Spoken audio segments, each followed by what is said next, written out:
sebelum kita ke videonya, kita perkenalan dulu yuk.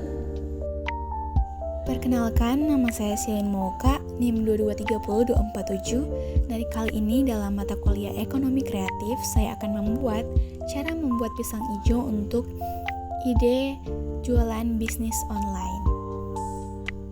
Nah, sebelum itu, kita cari tahu dulu yuk pengertiannya. Yang pertama, kita perlu mengetahui tentang pengertian dari ekonomi kreatif itu sendiri. Ekonomi kreatif adalah sebuah konsep pada era ekonomi baru yang mengintensifkan informasi dan kreativitas dengan mengandalkan ide dan pengetahuan dari sumber daya manusia sebagai faktor produksi yang utama.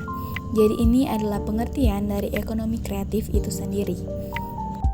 Berikut adalah contoh ide bisnis atau jualan yang bisa dijual secara online karena kemajuan ekonomi kreatif di bidang TIK atau ilmu pengetahuan dan teknologi yang memudahkan para penjual untuk berbisnis kecil-kecilan.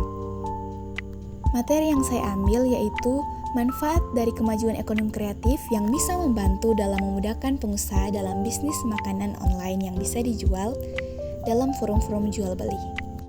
Berikut ini adalah cara membuat es pisang hijau, alat, bahan, dan cara pembuatannya. Mari kita simak yuk. Yang pertama pisang, lalu air, tepung terigu, tepung beras, gula pasir, kara santan, pasta pandan, dan daun pandan. Wadah, whisker, dan panci. Masukkan air ke dalam wadah dan tepung terigu, lalu tepung beras dan juga santan dan diaduk. Tambahkan pasta pandan lalu diaduk.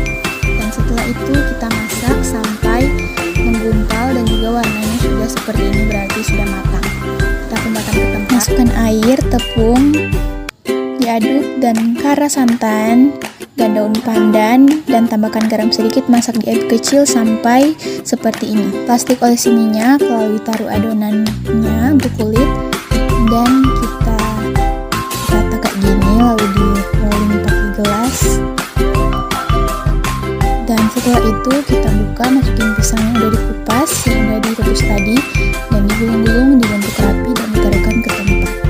Dan selanjutnya kita kukus lagi sekitar 10 menit lalu kita buka, lalu sudah matang plating, bubur sumsumnya ditaruh di piring, lalu kita potong, angkat, masukin ke piring, lalu kita tambahkan marjan dan juga koko pandan susu kental manis. Sudah jadi, ini hasilnya.